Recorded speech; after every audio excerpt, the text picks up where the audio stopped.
dit grande ville dit que je peux pas m'empêcher d'aller visiter les aquariums.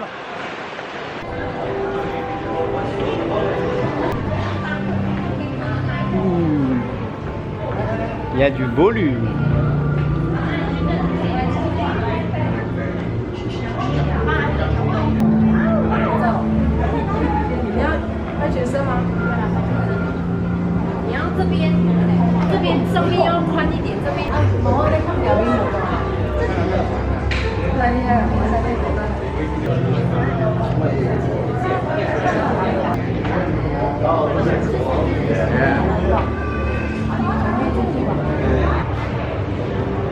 Et oui, ils disent que les requins c'est important. Parce que les requins, quand il y a des requins, ça mange des tortues. Quand ça mange des tortues, ça laisse pousser de l'herbe. Mais l'herbe, c'est la maison de tous les petits poissons. Alors que s'il n'y a plus de requins, il y aura trop de tortues et elles vont manger toutes les herbes. Et il n'y aura plus de maison pour les petits poissons. Et s'il n'y a plus de petits poissons, mais il n'y a plus de gros poissons. Voilà, hein. Voilà pourquoi il ne faut pas tuer les requins.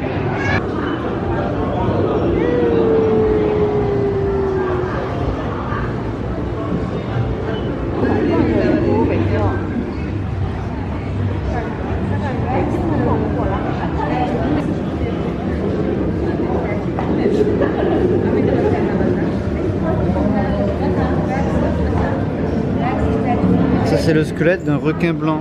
Mais ça fait plus du tout peur là comme ça. Et même rigolo.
génial. Il y a des calamars.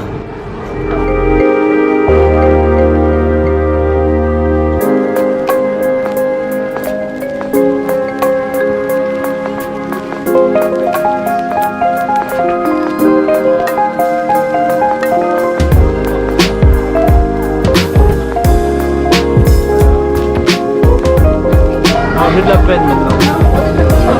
De la peine.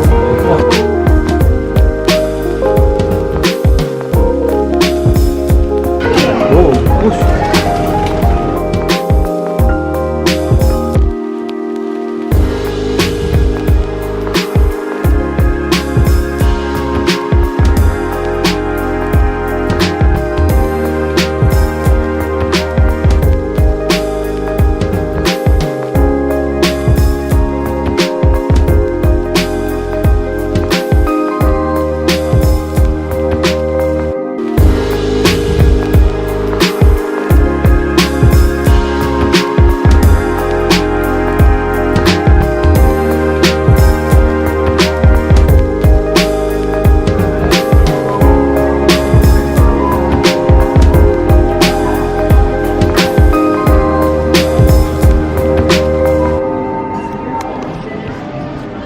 Et voilà, maintenant j'ai de la peine, je veux plus les pêcher.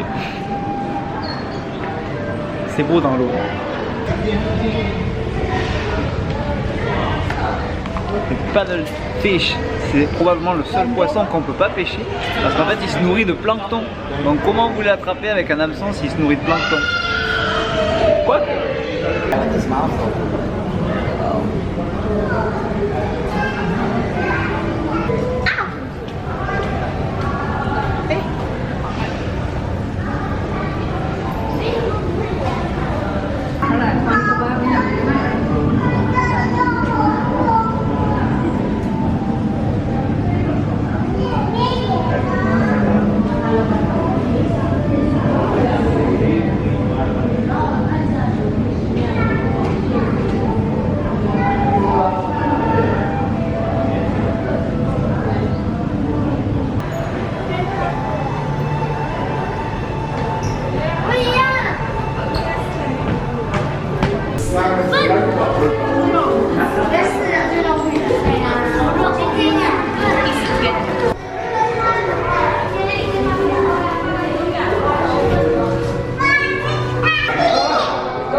Alors là, je suis tombé sur un resto asiatique géant. En fait, c'est pas un resto, c'est plein de restos. C'est une grande halle avec des restos. Et voilà la taille des plats. Les plats sont énormes. C'est ça. Hi. Yeah.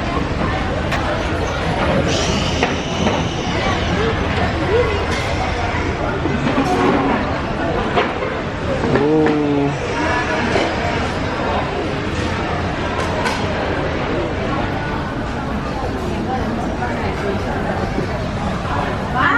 Hi.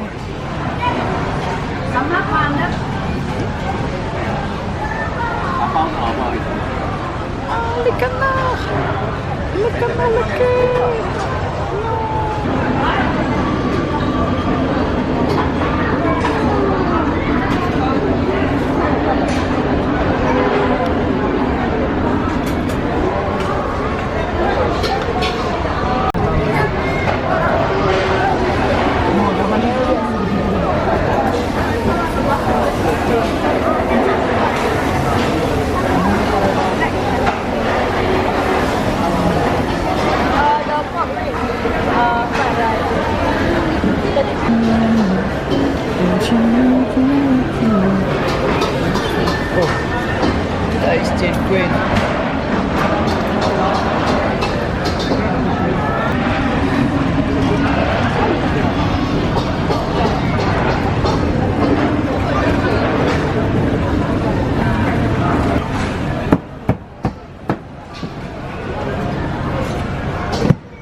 perdu.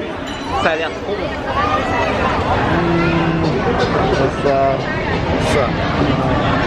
Ça. Hi, can I have one chicken? C'est chicken hop for fun. Please. Thank you.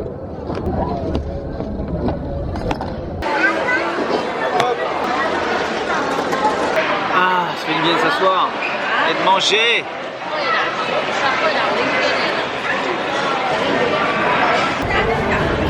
Bon, finalement ce matin, dans mon malheur, j'ai eu une chance inouïe. Parce qu'en fait, ce matin, j'avais rendez-vous avec mes amis du magasin Kaisei. Et j'avais rendez-vous à 5h30. En fait, je me suis planté. Et en fait, j'avais rendez-vous que demain. Ça fait que je me suis pointé à 5h30 du matin. Et j'ai attendu pendant 1 heure pour rien. Donc tant pis pour moi. Sauf qu'au moment où j'allais partir, j'ai vu un garçon arriver avec une canne à pêche, du matos. Il m'a dit, t'es Mathieu? Je fais oui, c'est Mathieu. Il dit ouais, je suis un copain à Yuen là, mon collègue avec qui on a pêché la dernière fois. Il dit ben, est-ce que ça dit de venir pêcher avec moi?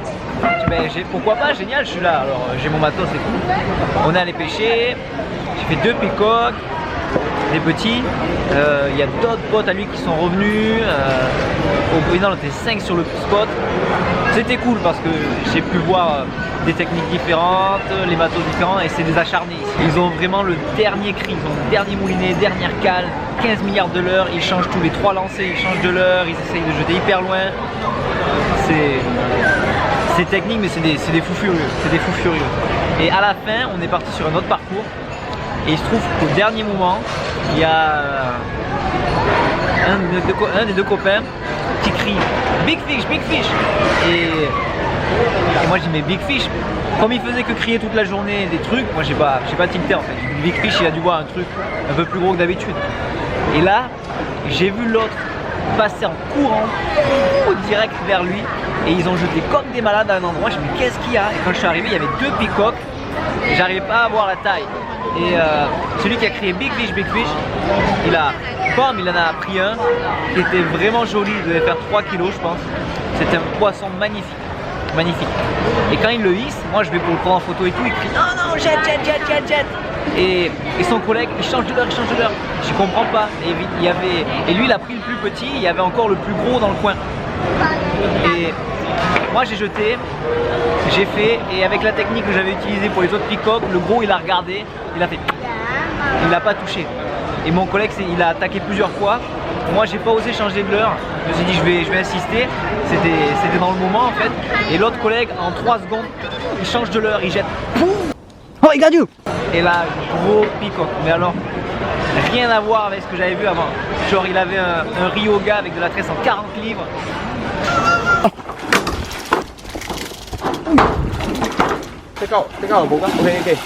La canne était pliée en 2, ça faisait des rushs, le frein était serré au max, et bien le peacock il prenait quand même du fil, c'était impressionnant. Le combat dans pas beaucoup d'eau, c'était vraiment intense. Et quand il a sorti, maman, le monstre, énorme. L'autre 3 kilos comparé à côté, il était minuscule. Et au final, il faisait 7 kilos, mais il était énorme, vraiment énorme et c'était magnifique, des couleurs magnifiques, ultra puissants, incroyable. Les deux là, ils m'ont mis sur le cul. Franchement, moi d'habitude en France, tu jettes, le poisson il veut pas, hop c'est fini, tu relances pas parce qu'il t'a vu, il s'en va. Là, le peacock, tant que tu l'as pas piqué, il revient voir le leurre, il fait un tour, il revient le voir, il fait un tour, il mord, il attaque. Tant que tu l'as pas piqué, il attaque, c'est un truc de dingue.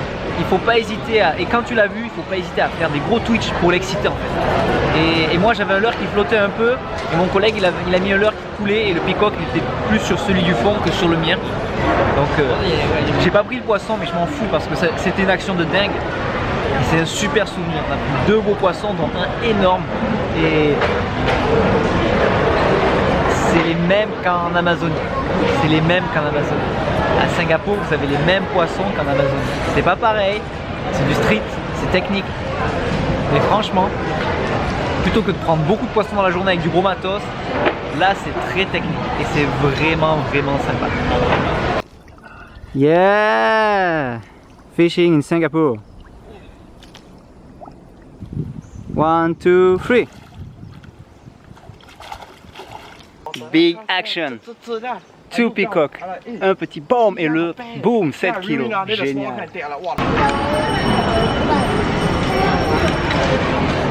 Et franchement, je voulais vous dire merci les gars. Parce que sans vous, j'aurais jamais vu un gros peacock de ma vie.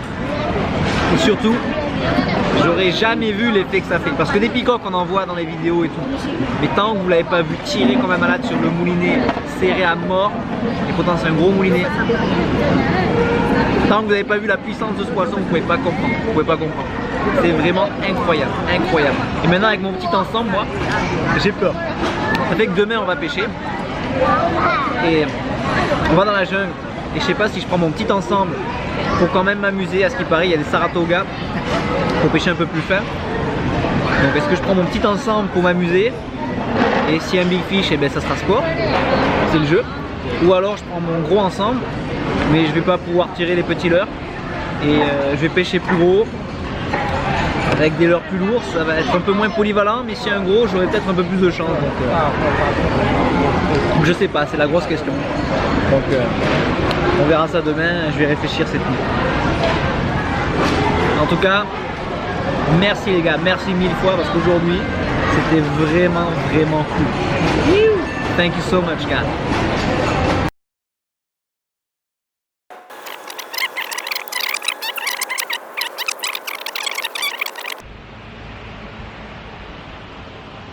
Bah alors c'est 4h30 du matin et aujourd'hui il faut que je trouve un taxi parce que j'ai une partie de pêche un peu spéciale. Vous allez voir, je vous montre tout de suite. Parce qu'en fait on va aller pêcher dans la jungle avec mes nouveaux collègues de Malaisie. Oh, un taxi putain.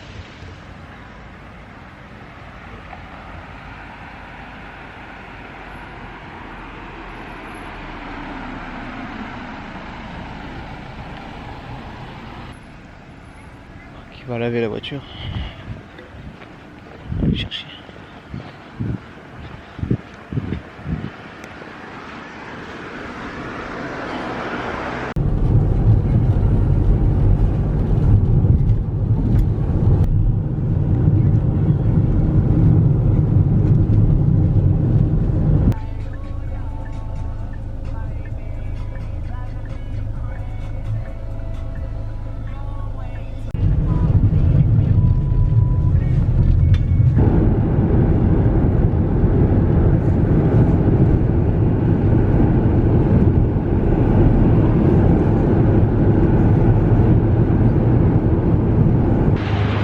Ok, maintenant je croise juste les doigts pour que le taxi m'ait laissé au bon endroit.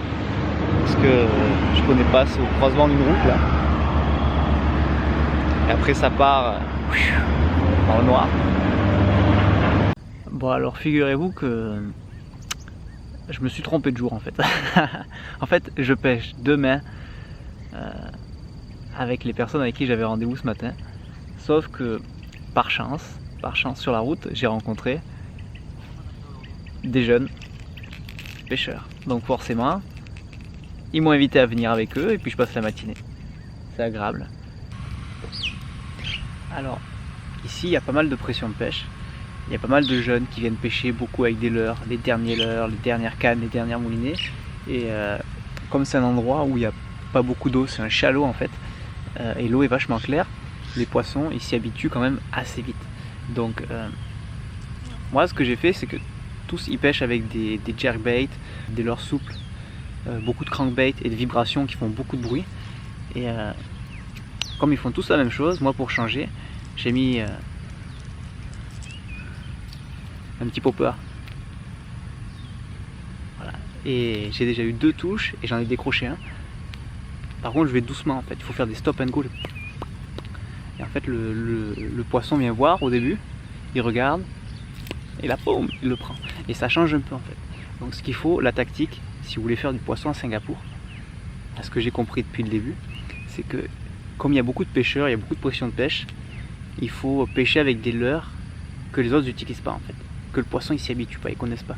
Donc en fait, eux ils pêchent avec des gros leurres, du gros matos, parce qu'ils veulent absolument faire un gros peacock ou un gros snakehead. Mais en fait, si tu pêches peut-être un peu plus fin, il y a peut-être un peu plus de chances d'avoir des touches. Par contre, c'est pour le bas de ligne. Pour le bas de ligne, c'est du 40 livres minimum. 40 livres parce qu'il y a quand même pas mal de souches et le peacock il s'en fout. Par contre si tu fais un snakehead avec les dents que ça, il coupe direct même si c'est pas si c'est en dessous du 40 livres. Donc c'est le minimum. Et au niveau de la canne c'est light. Je pêche light, je pêche pas gros. Le secret c'est light.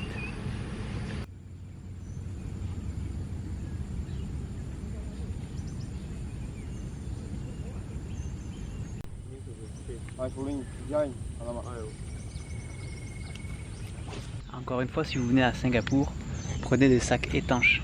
Prenez des sacs étanches parce que l'humidité, c'est 90% ici. Donc sac étanche, ça protège vraiment tout. C'est pratique pour la caméra, les leurres, les papiers, le passeport et tout. Franchement, sac étanche, sac étanche, sac étanche. Ah, l'outil indispensable. Ici, comme il y a des poissons qui ont des dents, j'utilise ce qu'on appelle une boga grip pour attraper la bouche des poissons et pour pouvoir les décrocher facilement. Parce que le peacock, s'il est mal pris, ça fait que bouger dans tous les sens. Et le snakehead, avec les dents que ça a, sans ça, à la main, c'est vraiment risqué. Donc, boga grip, si vous en avez une, faites-le.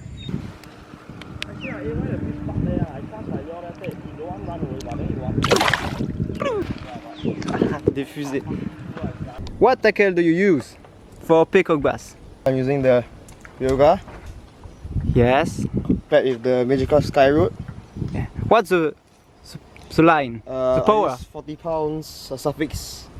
40 pounds. Yeah. And the leader? This is 50 pounds. 50 pounds. Yeah. Oh, you don't joke. Big hooks. Yeah, man. Oh, big hooks. So I'm using a Daiwa HRF Sonic Speed Yeah. and a Fishman Breeze Compact 510 510. medium extra heavy. Yeah. And the line? And the line is 40 pounds 40 pounds. and the leader is 50 pounds. 50 pounds. Oh. And the lure Oh. 140 mm minnow. Cool. How many fish today?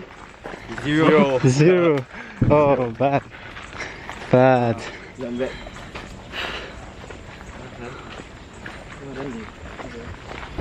It's time to say goodbye. Hi guys, hi. Man, I'm very lucky to find you this morning. I'm very lucky to fake me this morning. Okay. Thank you, man. Thank you so much. Thank you, Have a good day. Thank you too, man. And keep secret fishing. Thank you so much.